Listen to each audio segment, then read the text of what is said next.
माझ्या मुलीसोबत camper van म्हणून मी तिचा वापर करत होतो, त्या माझ्या वाहनाचा. तुम्हाला बोललोच होतो मी, रत्नागिरीला आधी जाणार होतो, माझी कामं तिथनं आटपणार होतो आणि मग पुढे माझ्या गावी गणपतीला असा प्रवास होता. आणि तिथून मग निघाल्यानंतर फिरत फिरत मजा करत कॅम्पिंग करत एक एक निसर्ग स्थळाला भेट देत मी परत मुंबईला किंवा आणखीन अन्य ठिकाणी जाणार होतो. असा तो एकंदरीत माझा प्रवास होता. आणि हे बघा कॅम्पिंग सामान टाकलं आहे मी, बघा ते गाडीतनं काढल्या, बरेचसं सामान अजून ते गाडीतच आहे, मी काढू शकलो नाही, ते अडकून राहिलेलं आहे. ते आता बाहेर काढीन, गाडी रिकामी करून परत गाडी ते गॅरेजला लावून तिचं काम करून घेईन. पुढे तुम्हाला ती गाडी पाहायला मिळेल, माझं कॅम्पिंग दिसेल. कारण पूर्वी मी करत होतो त्यावेळी मी यूट्यूब चॅनल चालू केले नव्हते, त्यामुळे बरेचसे व्हिडिओ जे मी बनवले असतील ते मी कुठे अपलोड करू शकलो नाही. पण त्यानंतर काही जे व्हिडिओ केले होते अपलोड मी, ते टाकलेच आहेत मी माझ्या यूट्यूब चॅनलवरती. त्यापुढे तुम्हाला माझं कॅम्पिंग दिसेल, त्या माझ्या गाडीतून केलेला प्रवास किंवा अन्य काही मार्गाने मी कॅम्पिंग करेन ते तुम्हाला दिसेल. पाहूया त्या माझ्या कॅम्पर व्हॅनचं काय झालं आहे, क्षतिग्रस्त झाले, दुर्घटनाग्रस्त झालेलं आहे. तर प्रार्थना करा ती लवकरात लवकर ठीक व्हावी, बरी व्हावी. डॉक्टरांकडे हॉस्पिटलमध्ये टाकणाऱ्या नेऊन दिला मी, गॅरेजमध्ये. बघा तो डॉक्टर म्हणजे मॅकॅनिक चांगल्या प्रकारे तिची प्रकृती ठीक करेल आणि परत ती कार्यरत होईल अशी इच्छा बाळगा. बघूया तुमच्याकडून त्या इच्छा माझ्यापर्यंत पोचतायत का.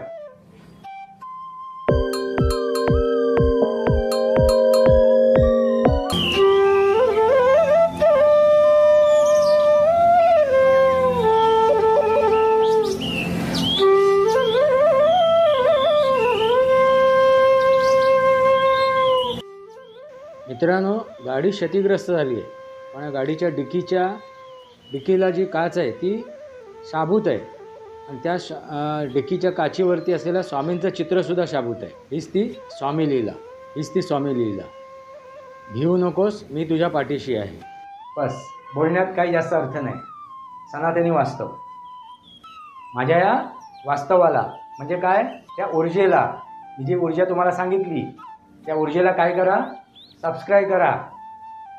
त्या ऊर्जेचा बेल आयकॉन दाबा, घंटी म्हणजे जोरात वाजवा त्या ऊर्जेची, म्हणजे तुमच्यामधील जी हे आहे अज्ञान आहे ते सुद्धा दूर होईल आणि माझे नवनवीन व्हिडिओ तुमच्यापर्यंत पोहोचतील, नाही का मित्रांनो. आणि त्या ऊर्जेच्या कमेंट बॉक्समध्ये आपली मतं मांडा, म्हणजे तुम्हाला कळलं की नाही, उमजलं की नाही, समजलं की नाही हेही मला समजेल, नाही का मित्रांनो. आणि लाईक करायला, आवडलं म्हणून लाईक म्हणजे आवडलं, नाही आवडलं तर डिसलाईक करा, काय हरकत नाही, तुमची मर्जी. शेवटी असुर बनायचं की मनुष्य बनायचं की देव बनायचं याची त्याची मर्जी. सनातनी वास्तव हे माझं पूर्ण बघा, शेवटपर्यंत हा व्हिडिओ बघा. नमस्कार मित्रांनो, सनातनी वास्तव या माझ्या शृंखलेमध्ये पुन्हा एकदा आपलं स्वागत. मी आपला मित्र राजेश वासंती साबाजी केळकर. मित्रांनो, बरेच दिवस मी सनातनी वास्तव या माझ्या यूट्यूब चॅनलवरती व्हिडिओ अपलोड करू शकलो नाही, व्यस्तता होतो आणि थोडंसं मी संभ्रमित होतो, माझं मन बेचैन होतं, मला समजत नव्हतं काय करायचं काय नाही करायचं, म्हणजे दोलायमान झालं होतं, मन अस्थिर होतं. आणि ह्या परिस्थितीमध्ये मी काय बोलू आणि काय नाही बोलू याचे प्रश्न मला येत होते मनात. मित्रांनो, ह्या गेल्या 15-20 दिवसात जी परिस्थिती निर्माण झाली होती माझ्या अवतीभोवती, त्या परिस्थितीमुळे मी कुठेतरी बेचैन होतो. आणि आताच नुकतंच या 2-3 दिवसापूर्वी एक अघटित घटना घडली. काहीतरी होणार आहे, काहीतरी घडणार आहे, काहीतरी घडणार आहे. मित्रांनो, अशी मला जाणीव होत होती, असं मला वाटत होतं काहीतरी अघटित घडणार आहे. कुठल्या तरी गोष्टीची मला अशी चाहूल लागत होती, पण नक्की काय घडणार आहे, नक्की काय होणार आहे हे मी समजू शकत नव्हतो. कारण का, तर मी स्वतः विचलित होतो, मी दोलायमान होतो, मी अस्थिर होतो. त्यामुळे मी नक्की ते हेरू शकलो नाही. काय नेमकं अघटित घडणार आहे. आणि ते घडलं मित्रांनो, ते घडलं. ते काय घडलं काय नाही घडलं याच्यावरती मी चर्चा करणारच आहे, तुमच्यासमोर ठेवणारच आहे. पण अघटित घटना, ही अघटित घटना जी घडते आपल्या आयुष्यात, ती घटना आपल्याला संकेत देत असते, आपल्याला दाखवून देत असते, आपल्याला लक्षात आणून देत असते की काहीतरी घडणार आहे. ती घटना म्हणजे हे आपले, ही सृष्टी, ही आपली पंचमहाभूतं आपल्याला हे दाखवत असतात, त्याची चाहूल करून देत असतात. नक्की काहीतरी तुझ्या आयुष्यात घडणार आहे, त्याचे संकेत आपल्याला मिळत असतात. मित्रांनो, त्यावेळी जर आपण वेळेवरती सावध झालो तर त्याच्यावरती आपण उपाययोजना करू शकतो, त्या रोखू शकतो. मित्रांनो, आलं का लक्षात? आणि की तेच नेमकं माझ्या बाबतीत घडलं. मला कळत होतं काहीतरी घडणार आहे, पण ते मी समजू शकलो नाही, उमजू शकलो नाही. तेवढीच माझी एक काय झाली, कमजोरी झाली, कमतरता झाली, उणीव झाली आणि ती अघटित घटना घडली. मित्रांनो, यापूर्वी मला एक गोष्ट तुमच्या लक्षात आणून द्यायची, निदर्शनात आणून द्यायची आहे की ऊर्जा म्हणजे अघटित घटना कशी घडली, त्याच्यामागे काय कारणं होती, त्याच्यामागे काय परिस्थिती होती, उद्देश होते, उद्दिष्ट होती, हे तुम्हाला सांगायचं आहे. पण तत्पूर्वी मला तुमच्यासमोर एक गोष्ट मांडायची आहे. ही गोष्ट काय आहे, तर ऊर्जा. मित्रांनो, ह्या भूतलावरती किंवा ब्रह्मांडामध्ये एकच गोष्ट कार्यरत आहे, एकच गोष्ट आहे, ती म्हणजे ऊर्जा. त्या ऊर्जेचे विविध स्वरूप आहे. आता हे आपण पंचमहाभूतं म्हणतो. या पंचमहाभूतं म्हणजे एक ऊर्जाच आहे. आणि ह्या पंचमहाभूतांमध्येच असलेले ज्या ऊर्जा आहेत त्याची विविध प्रकार आहेत, विविध तरा आहेत. त्या विविध प्रकार आणि ते विविध तराच आपल्या आयुष्यावरती, आपल्या जीवनावरती त्याचे परिणाम होत असतात. लक्षात आला का मित्रांनो? त्यालाच आपण परमेश्वर म्हणतो, या ऊर्जेला.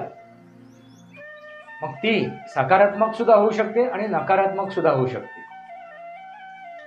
मित्रांनो, असंच आता ह्या ज्या ऊर्जा आहेत, या ऊर्जा अगदी निर्जीव वस्तूंमध्ये सुद्धा असतात. तुम्ही म्हणाल, मग जर ते निर्जीव असेल तर मग त्याला सजीव आपण का म्हणू शकत नाही? मित्रांनो, त्या सजीवच आहेत, आपण त्याला निर्जीव समजतो. लक्षात आलं का? सजीव आणि निर्जीव अशी आपण काय केली, त्याची विभागणी केली. तर ही विभागणीच पहिली चुकीची आहे. कारण ज्याच्यात ऊर्जा आहे ते काय आहे, सजीव आहे. मग निर्जीव कुठली गोष्ट आहे काय भूतलावर? नाही मित्रांनो, ह्या भूतलावरती कोणतीही गोष्ट निर्जीव नाही आहे. आता तुम्ही म्हणाल, काय तुम्ही बोलताय, काय तुम्हाला कळतेय का? सायन्सच्या बाहेर जाऊन बोलताय, सायन्स. मित्रांनो, सायन्स हीच गोष्ट पहिली निव्वळ खोटी आहे आणि हा शब्दच खोटा आहे, सायन्स. मी तुम्हाला शास्त्र सांगतोय, मी तुम्हाला विज्ञान सांगतोय. आणि तुम्ही म्हणाल शास्त्र आणि विज्ञान म्हणजे सायन्स. नाही मित्रांनो, विज्ञानाची आणि शास्त्राची तुम्ही फोड करू शकता, त्याचं विश्लेषण करू शकता, पण तुम्ही सायन्स ह्याची तुम्ही फोड करू शकत नाही, त्याचं विश्लेषण करू शकत नाही. त्यामुळे सायन्स हे आणि शास्त्र आणि विज्ञान याच्यात जमीन आसमानाचा फरक आहे. आपण मूळ विषयाकडे येऊया. तर विज्ञान तुम्हाला मी सांगणार आहे. काय सांगणार आहे? विज्ञान आणि शास्त्र तुमच्यासमोर ठेवणार आहे. आता आपण निर्जीव गोष्ट घेऊया. तुमच्या मते, माझ्या मते नव्हे, तुमच्या मते. तर निर्जीव गोष्ट कोणती? तर लाकूड. ते सजीव कधी असते? ज्यावेळी ते वृक्षाच्या स्थितीत असते, त्यावेळी झाडाच्या स्थितीत असते, त्यावेळी ते सजीव असते. असं तुमच्या म्हणण्याप्रमाणे ते झाड असते, जिवंत असते, त्यावेळी आपण त्याला म्हणतो सजीव. नंतर ते फांदी तुटली किंवा झाड मेलं की ते निर्जीव होते. नाही मित्र, ते निर्जीव होत नाही. आता त्याच्यावरती मी तुम्हाला उदाहरण देतो. आपल्याला जर अग्नी प्रज्वलित करायची असेल तर आपण दोन प्रकारे अग्नी प्रज्वलित करू शकतो. ज्यावेळी आपल्याकडे माचीस नसेल किंवा दुसरी कुठली आता आपण ज्या गोष्टी वापरतो अग्नी प्रज्वलित करण्यासाठी, अशी कोणतेही साधन सामुग्री आपल्याकडे नसेल, तर आपण अग्नी प्रज्वलित कशी करतो? तर एक लाकूड दुसऱ्या लाकडावरती घर्षण करू, किंवा एक दगड दुसऱ्या दगडावरती घर्षण करू, किंवा एक धातू दुसऱ्या धातूवरती घर्षण करू. मित्रांनो, मग ज्यावेळी मी ती एक लाकूड त्या लाकडावरती एक लाकडी घर्षण करतो, त्यावेळी ती अग्नी प्रज्वलित होते. त्या ठिणग्या उडतात आणि त्या ठिणग्यातूनच आपण अग्नी प्रज्वलित करू शकतो. एक दगड, ज्याला तुम्ही निर्जीव म्हणता, त्या निर्जीव दगडाला एकमेकावरती घासतो, त्यावेळी त्याच्यातून ठिणगी उडते आणि त्या ठिणगीमधूनच आपण ती अग्नी प्रज्वलित करू शकतो. एक धातू जर घेतले, दोन धातू, दोन सामुग्री घेतली आपण आणि त्या एकमेकांवरती घासली त्या धातूंची, तर काय होईल? ठिणगी उडणार. त्या ठिणगीमधूनच आपण अग्नी प्रज्वलित करू शकतो. मग मला सांगा, जर त्याच्यात ऊर्जा नाही आहे तर मग ती ठिणगी कशी काय उडाली? कशी उडाली? कारण त्याच्यात ती ऊर्जा आहे मित्रांनो. ती ऊर्जा आहे म्हणूनच ठिणगी उडाली. किंवा तुम्ही चुलीला लाकूड लावता, लाकडं पेटवता, का पेट घेते? कारण त्याच्यात ऊर्जा आहे मित्रांनो. ऊर्जा आहे म्हणून ते पेट घेते. आणि ते पेट घेतल्यानंतर तुम्ही त्याच्यावरती अन्न शिजवता. मग ऊर्जा आहे की नाही? मग ऊर्जाच, हे जर कार्यरत आहे, हे जर वास्तव आहे, ते जर विज्ञान आहे, तर निर्जीव गोष्ट आहे का ह्या भूतलावरती? नाही.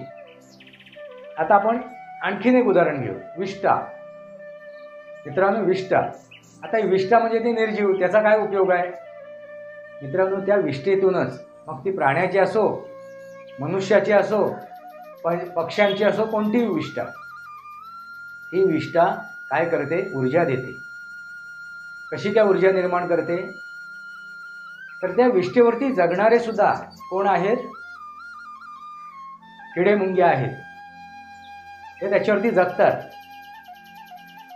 आपलं आयुष्य जगतात, आपलं ते अन्न म्हणून ते सेवन करतात.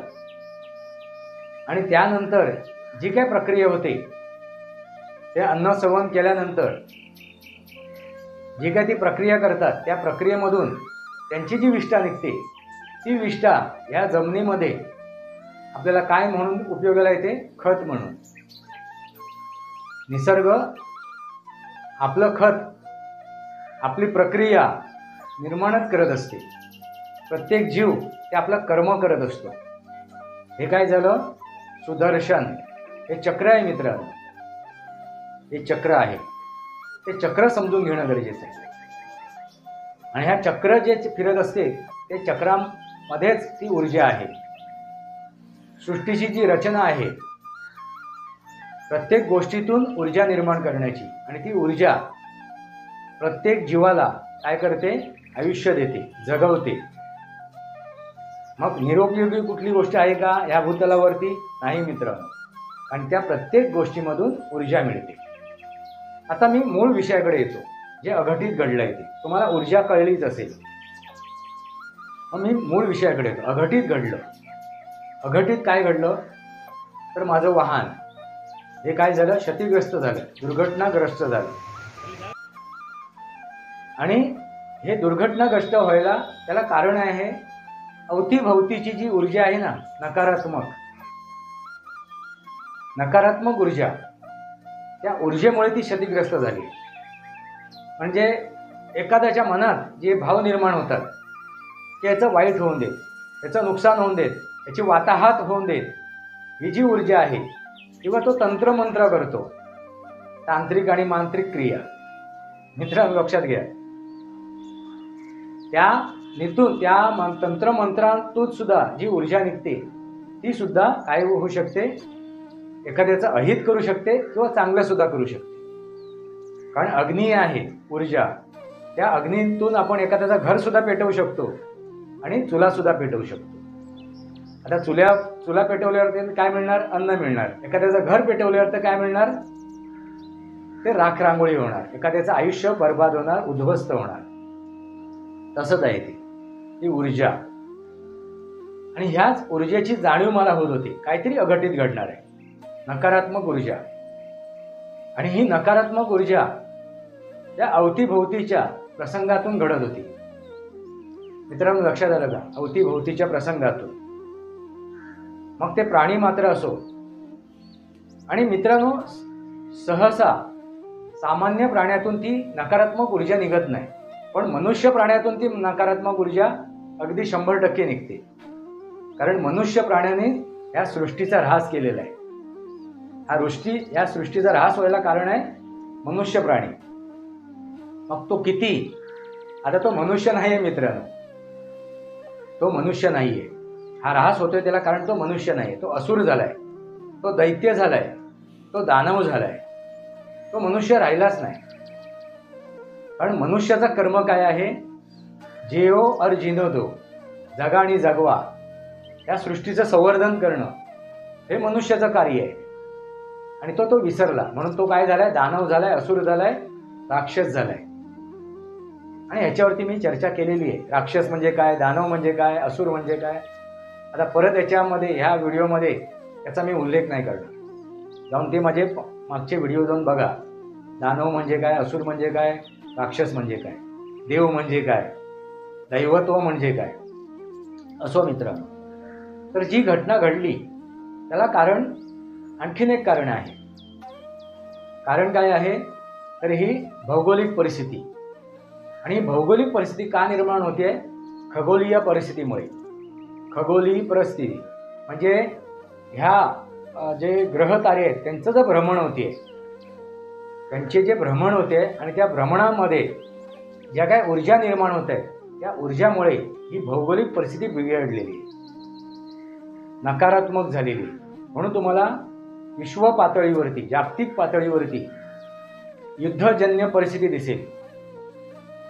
एकमेकाच्या मनात असूया दिसेल, द्वेष, क्रोध, राग, अहंकार, म्हणजे ह्या षडविकाराची अगदी काय झाली आहे? होळीच पेटलेली आहे. आणि ह्या होळीमध्ये कसं काय एखाद्याला जाळून टाकायचं याची काय चाललंय? विचार चाललाय. कोणाचा? तर मग दानवांचा. मनुष्य बोलू शकत नाही मी तिथे. या असुरांचा, या राक्षसांचा. मित्रांनो, ही ऊर्जा. आता नक्की काय घडलं त्या अघटित घटनेच्या? मित्रांनो, मला असं वाटत होतं की काहीतरी माझ्यावरती प्रसंग ओढवणार आहे. तो नक्की मला समजत नव्हता. मी ही जी घटना घडली त्याच्या 2 दिवस अगोदर त्या माझ्या वाहनाची मी तयारी करून ती गॅरेजमध्ये नेऊन टाकणार होतो आणि सर्व्हिसिंग वगैरे करून व्यवस्थित करून मी कोकणाकडे म्हणजे रत्नागिरीकडे निघणार होतो. माझी कामं होती तिकडे. ती कामं आटपून पुढे सिंधुदुर्गामध्ये माझं गाव आहे, त्या गावी गणपतीला जाण्याच्या उद्देशाने पुढे निघणार होतो. म्हणजे ही घटना घडण्याच्या 2 दिवस अगोदर. लक्षात घ्या मित्रांनो, काय नक्की सांगतोय ते मी. कसं अरिष्ट माझ्यावरती येणार होतं, ओढवणार होतं. आणि ते अरिष्ट कसं काय त्या एका गोष्टीने स्वतःवरती ओढवून घेतलं हे तुम्हाला मला सांगायचं आहे. माझं नुकसान व्हावं, मला त्रास व्हावा यासाठी अगदी प्रयत्न सुरू आहेत चारी बाजूने. मग त्याच्यात माझे आप्तसुद्धा आलेत, माझे शेजारी पाजारीसुद्धा आलेत, सगळे आलेत. ज्यांना माझ्यापासून धोका वाटतोय, माझ्यापासून त्यांना असं वाटतंय की हा व्यक्ती आपल्या आयुष्यात राहिलं तर आपलं नुकसान होणार आहे. कारण का? अधर्म. कारण धार्मिक माणूस जो धर्मावर चालतो तो नेहमी टोचत असतो, तो काय असतो? अडचण करत असतो अशा अधर्मींच्या आयुष्यात. त्यामुळे त्या सर्व गोष्टी चालू आहेत मित्र. आता काय घडलं नक्की त्या दिवशी? आता ते जाणं माझं का थांबलं, का मी जाऊ शकलो नाही? कारण ह्यापूर्वी ती माझं वाहन जिथे उभं आहे मी टाकीन, त्याचे दृश्य टाकीन तुम्हाला. हे बघा, जाण्यापूर्वी आदल्या दिवशीच मला असं वाटलं होतं की काहीतरी घडणार आहे, आज काहीतरी असं अघटित घडेल. आणि ती मी त्याचं व्हिडिओ शूट केलं होतं, त्याचे फोटोग्राफ काढले होते त्या माझ्या वाहनाचं, की काहीतरी घडणार आहे. आणि रात्री 12 वाजता 12:30 वाजता त्याच्यावरती झाड कोसळलं आणि ती क्षतिग्रस्त झाली. आता ते वाहन मी गॅरेजमध्ये का घेऊन जाऊ शकलो नाही, कारण माझ्या सोसायटीमध्ये जे काय म्हणतात त्याला, नतद्रष्ट आहेत, अशा लोकांनी, अशा पदाधिकाऱ्यांनी, अशा कार्यकारिणीने काय केलं, वृक्षांची छाटणी केली. छाटणी नाही तर कत्तल केली आहे. दाखवीन मी तुम्हाला, मी टाकलाय व्हिडिओ तो एक माझ्या एका यूट्यूब चॅनलवरती. कुठला चॅनल त्याची मी लिंक टाकेन, नाटुकली ह्या माझ्या यूट्यूब चॅनलवरती. अक्षरशः कत्तल केलेली आहे झाडांची, छाटणी नाही केली, कत्तल. मित्रांनो, पण ते एक झाड तसंच ठेवलं, ज्या झाडाखाली माझी गाडी उभी होती, त्याची छाटणी नाही केली. लक्षात आलं का? आणि इतर जे झाडांची कत्तल केली, त्या कत्तलीतून जे झाडं, फांद्या बिंद्या, पानं बिनं, सगळं जे काय कचरा होता, आणि तो शेवटी कचराच झाला त्यांच्या दृष्टीने, तो माझ्या गाडीच्या अवतीभोवती टाकला. का तर मला ते वाहन काढता येऊ नये तिथून. पण बाकीची वाहनं तिथे होती उभी, ती काढली गेली. त्यांना सांगितलं की बाबा बाजूला करा, इथे झाडं तोडणार आहोत, इथे हा कचरा टाकणार आहे. म्हणजे माझा घेराव केला, माझ्या गाडीचा घेराव केला. तरी मी विचारलं, बाबा हे कचरा कधी उचलणार आहे तुम्ही? दुसऱ्या दिवशीच, आम्ही उद्याच उचलणार आहे, असं मला सांगण्यात आलं. म्हणजे काय आहे, जाणीवपूर्वक हे केलेलं षडयंत्र आहे. केले मी त्याच्याबद्दल तक्रार नोंदवली पोलीस स्टेशनला. आता पुढे कारवाई करायची आहे, असो तो विषय मित्रांनो. आणि ती घटना घडली. आता तुम्ही म्हणाल असं काय घडलं? मित्रांनो, माझे जे वाहन आहे ना, त्या वाहनाने अशा बऱ्याच वेळेला, बऱ्याच प्रसंगाला मला सांभाळून घेतलेलं आहे. माझ्या आयुष्यात आलेल्या अडचणी किंवा आलेले प्रसंग त्यांनी स्वतःवर ओढवून घेतलेले आहे. त्याच्यावरती आता मी जास्त चर्चा नाही करणार आहे, थोडं मागे जास्त जाणार नाही आहे. त्याच्यावरती मी एक नवीन व्हिडिओ बनवेन, माझे जे अनुभव आहेत त्या माझ्या वाहनाने माझ्यासाठी काय काय केलं ते. पण आता काय घटना घडली ती सांगतो. जे माझ्यावरती ओढवणार होतं, जर मी 2 दिवसापूर्वी त्या वाहनातून प्रवास केला असता तर काहीतरी अघटित घटना घडली असती. आणि त्या अघटित घटनामध्ये मी सुद्धा जखमी झालो असतो किंवा माझाही अंतसुद्धा झाला असता. सांगता येत नाही मित्रांनो, कोणाच्या मनात काय आहे. कारण संपवायचं आहे तर संपवायचं आहे ना. आपल्या आयुष्यात अडचण आहे, आपल्या मार्गात अडचण आहे, मग ह्याला संपवा. मित्रांनो, त्या वाहनाने ती आपल्यावरती ओढवून घेतली असं म्हणायला हरकत नाही. कारण त्या वाहनाने असे अनेक प्रसंग आपल्यावरती ओढवून घेतलेले आहेत. आता तुम्ही म्हणाल ती तर काय आहे, निर्जीव गोष्ट आहे, म्हणून मी ती सुरुवातीला तुम्हाला गोष्ट सांगितली. निर्जीव नाही आहे, त्याच्यात सुद्धा एक ऊर्जा आहे.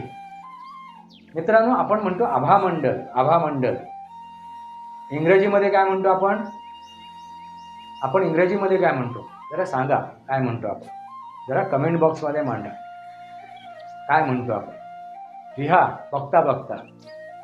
तो आभामंडल, ते आभामंडल असते प्रत्येक वस्तीच्या भोवती. मित्रांनो, लक्षात आलं का? जसं आपल्या भोवती ते आभामंडल असते. म्हणून आपण देवाच्या तस्बिरीच्या मागे जे असं प्रकाश दाखवतो तो आभामंडल असते. मित्रांनो, लक्षात आलं का? ते आभामंडल असते. कळलं का तुम्हाला इंग्रजीमध्ये काय म्हणतात ते? होरा, होरा, होरा. आलं लक्षात? मग तो होरा, आभामंडल. हे जे आभामंडल आहे, हे आभामंडल कार्य करत असते. कुठल्याही वस्तूच्या अवतीभोवती ते आभामंडल असते. आणि हे आभामंडलच म्हणजे ती ऊर्जा आहे, त्या वस्तूमधील ऊर्जा आहे. कारण आपल्या भोवती आभामंडल असते, कारण आपण सजीव आहोत. तुमच्या म्हणण्याप्रमाणे मग आता ती वस्तू निर्जीव आहे का, की माझं वाहन निर्जीव आहे का? नाही मित्रांनो, ते सुद्धा सजीव आहे. त्याला सुद्धा आभामंडल आहे. आणि त्या आभामंडलातूनच ती गोष्ट आपल्याला काय करायची ते सचित करत असते. आणि ती मला सचित करत होती, मला त्याची चाहूल करून देत होती. काहीतरी नक्की घडणार आहे, काहीतरी नक्की घडणार आहे. पण ते मी समजू शकलो नाही, उमजू शकलो नाही. ते जर समजू शकलो असतो, उमजू शकलो असतो, तर कदाचित हा जो प्रसंग त्या माझ्या वाहनाबरोबर घडला तो मी टाळू शकलो असतो वेळेवरती. लक्षात आलं का? शेवटी त्यांनी मला तो प्रत्यक्षात दाखवला. काय घडणार होतं, माझ्यावरती तो प्रसंग घडणार होता, तो त्यांनी स्वतःवरती खेचून घेतला. बऱ्याच वेळा तुम्ही ऐकलं असेल, आपण घरात जे प्राणी पाळतो, कुत्रा मांजर वगैरे, जर एखादा प्रसंग आपल्यावरती ओढवत असेल, तर त्यांचं जर आपल्यावरती प्रेम असेल तर तो आलेला प्रसंग स्वतःवरती ओढवून घेतात, स्वतःचा जीवन ते त्यागतात. मित्रांनो लक्षात आलं का? प्रेम, तुमच्यावरती असलेलं प्रेम म्हणजे श्रद्धा. लक्षात आलं का? श्रद्धा आणि सबर या दोन शब्दाचा अर्थ गहन आहे. ती श्रद्धा, ते प्रेम, तो विश्वास, आणि त्या विश्वासाचा, त्या श्रद्धेचा, त्या प्रेमाचा आभामंडल काम करत असते. त्या माझ्या वाहनाने, आपल्या आभामंडलाने ते मला दाखवून दिलं. आता काय झालंय, तो जयेंद्रथ आणि तो सूर्य, हा जयेंद्रथ आणि तो सूर्य. लक्षात आलं का? ही परिस्थिती आज माझ्यावर आली. आजपर्यंत मी गप्पा होतो, जाऊन देत, मरून देत, बघूया, समजेल, उमजेल.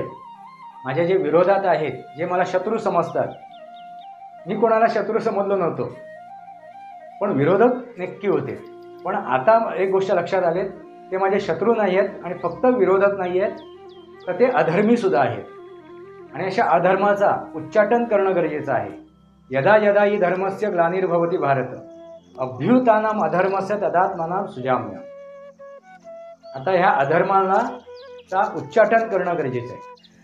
लक्षात आलं का मित्रांनो? कारण माझ्या त्या वाहनाने मला दाखवून दिलंय की बस झालं, आता मर्यादा ओलांडलेली आहे, सर्व संपलेलं आहे, मर्यादा ओलांडलेली आहे. आता प्रतीक्षा नाही, आता काय? शिक्षा. आता प्रतीक्षा नाही, तर आता शिक्षा. आणि ते शिक्षा आता भोगायला त्यांनी तयार राहायचं. लक्षात आलं का मित्रांनो? काय आहे ते, काय घडलं ते.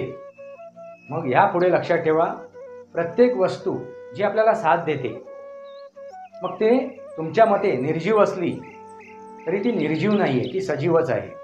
आपण ज्या आसनावर बसतो, ज्या खुर्चीवर बसतो, त्या प्रत्येक गोष्टी आपल्याला साथ देत असतात, आपल्याला आधार देत असतात. आणि त्या गोष्टींमधून, त्या वस्तूंमधून आपण आपल्यासाठी काहीतरी प्राप्त करत असतो, सुख प्राप्त करत असतो. तर त्या प्रत्येक गोष्टीला काय करा? मान सन्मान द्या, इज्जत द्या. ते वाहन माझं जुनं झालंय, म्हणजे निकृष्ट दर्जाचं झालंय. ती गाय दूध देत नाही येत आहे, मग ती निकृष्ट दर्जाची झाली आहे. तो वयस्कर व्यक्ती माझ्या घरात आहे, तो आता काही कामाचा नाही आहे, तो जागेवर बसलाय, निकृष्ट दर्जाचा आहे. मित्रांनो, इथेच आपण असुर बनायला सुरुवात होतो. लक्षात आला का? आपण दानव बनायला सुरुवात होतो, आपण राक्षस बनायला सुरुवात होतो. आपण म्हणजे कोण? मनुष्य प्राणी. आता तुम्ही मनुष्य आहात की नाही हे तुम्ही ठरवा. बघा विचार करून, तुम्ही मनुष्य आहात का? मी मनुष्य आहे, 100% मनुष्य आहे. कारण माझं कार्य, माझं कर्म मी यथासांग पार पाडतो, अगदी 100%. आता तुम्ही ठरवा, तुम्ही मनुष्य आहात का? देव होण्यासाठी काय करायला हवं ते तुम्हाला समजणार नाही, पण असुर होण्यासाठी तुम्ही काय करणार हे तुम्हाला नक्की कळते. का कळते? कारण सोपी गोष्ट आहे ना. एखाद्याचा जीव वाचवायला आपल्याला शर्तीचा प्रयत्न करावा लागतो, पण एखाद्याचा जीव घेण्यासाठी काही गरज नाही. एखादा सुरा खोपसला, मान कापली, फास लावला, नाक दाबलं, संपला विषय. कष्ट करावं लागत नाही जास्त. कारण चांगल्या गोष्टी घडवण्यासाठी काय करावं लागते? कष्ट करावे लागतात, त्याग करावा लागतो. काय करायला लागतं? त्याग. आणि या त्यागातूनच काय आपल्याला मिळते? तर ह्या सृष्टीची रचना, या सृष्टीचं संवर्धन, त्या सृष्टीतील प्रत्येक जीवाचं संवर्धन. जगा आणि जगवा. बघा आता विचार करा, कोरोना येऊन सांगून गेला. मी कोरोनाचं नेहमी भजन करतो, कीर्तन करतो, पूजन करतो त्या कोरोनाचं. फक्त तस्वीर नाही लावली आहे. तो कोरोना माझ्या हृदयात आहे. कारण त्या कोरोनाने बऱ्याचशा गोष्टी लक्षात आणून दिल्या. माझं जे हे होतं, काय म्हणतात त्याला, अज्ञान होतं. कुठेतरी अज्ञानाची मला झळ लागली होती. ती अज्ञान माझं दूर केलं. मग त्या कोरोनाला मी देवच समजायला पाहिजे, नाही का मित्रांनो?